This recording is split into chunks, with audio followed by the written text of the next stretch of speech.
Here's little Robert Kiyosaki. He has two fathers. One of them has a PhD, the other never finished 8th grade. Both earn substantial incomes, yet one always struggles financially, while the other is going to become one of the richest men in Hawaii. One is going to die leaving tens of millions of dollars to his family, the other is going to leave bills to be paid. The problem with financial education is that it isn't taught in schools, so the family decides to teach it. Now the problem with this is that unless your parents are in the top 1%, they are going to teach you how to be poor. Not because they don't love you, they just don't know what they're teaching, and they don't read books like Rich Dad, Poor Dad. My story is very similar. I was taught how to be poor. Then I went to the Air Force Academy and studied economics and took accounting and investing classes. I did complicated regressions on economic data and balanced complex balance sheets. Yet I've received more pragmatic advice by reading a single book from Kiyosaki than I did by taking 4 years of complicated classes. I never had a rich dad, but I have many rich dads now. Klassen, Kiyosaki, Hill, DeMarco, the list goes on. So if you weren't born in the top 1%, let's learn from Kiyosaki, who learned from his rich dad. You have to know these two words, assets and liabilities. Now, forget what you might have learned in your accounting classes. We're going to define them in very simple terms. An asset is anything that puts money in your pocket. A liability is anything that takes money from your pocket. Anything can be an asset or a liability. If you own a house and it eats $1,000 a month, then it's a liability. If you own a house and it brings in $1,000 a month, then it's an asset. Assets are things like businesses, real estate, paper assets, things like stocks and bonds. Here's why knowing this distinction is so important. Really try to focus on this. The poor only have expenses. The rich buy assets. And the middle class buy liabilities that they think are assets. After graduating, if I had followed everybody's advice, I would have gotten a job which increases my income, but there are so many problems with that.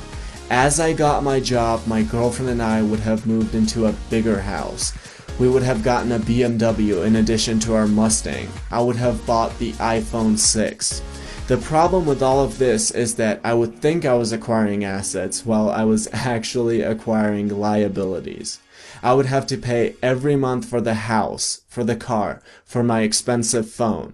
In essence, unless you make a paradigm shift about what you do with your money, which is to buy actual assets, no matter how much income you earn from your job, you will just match it with your liabilities and expenses. Your friends might admire your iPhone 6 and you might look rich, but you will never actually be rich. Now, there's nothing wrong with having your job. I just don't have one because I'm operating from the assets quadrant. But if you are following the standard narrative of going to school and getting a job, chances are you're acquiring liabilities which you think are assets. That is the problem. So keep your job, but make sure what you earn goes mostly towards real assets rather than liabilities that seem like assets. And yes, eventually when you acquire enough assets, you won't need your job either. It absolutely blows my mind how people say, well, what if I lose money with the business, or the real estate, or the paper assets? They don't say the same thing about buying their second enormous TV, which will be worthless in a year and which creates a liability every month. I would rather lose all of my money starting a business than lose it by buying yet another TV I don't need. Even if I lost all my money, the lessons learned from starting a business would be infinitely more valuable than watching Dr. Phil. Here's another problem. It's not how much money you make, it's how much money you keep. If I told you I was going to pay you $1 million a month, but then I took away $999,999, you'd have to be an idiot if you said you were making $1 million. My dad told me, become a doctor and you will be rich. Yet a doctor pays a half or even more of what he earns just to the government. You get taxed when you earn, you get taxed when you spend, you get taxed when you save, and guess what? You get taxed when you die. On the other hand, you could operate from the assets quadrant and pay sometimes 0% in taxes. I have doctor friends who are more financially anxious than my absolutely broke friends. Here's a short history of taxation. Years ago, there was no tax, in Great Britain or in the United States. It amazes me how so many people don't realize this. The government would sometimes collect tax during civil wars and extreme cases, but there was no actual tax. Well, the government realized that the poor and the middle class were idiots. The masses looked up to the idiotic story of Robin Hood and actually admired it. So the government decided it was going to leverage that. It said, hey guys, let's put a tax on the rich so you idiots can get more money from them. Well, of course, all the idiots agreed and voted for it. The problem is that the government's greed grew bigger and bigger until the taxation trickled down to everyone, including the poor. But the rich didn't care. They were too smart for little Robin Hood. They easily found ways to avoid being robbed of their hard-earned money. So it actually hurt the idiots in the end, the poor and the middle class. That is why Warren Buffett pays lower tax rate than his secretary. I was born in 1992 in the Republic of Georgia, right after the breakup of the Soviet Union.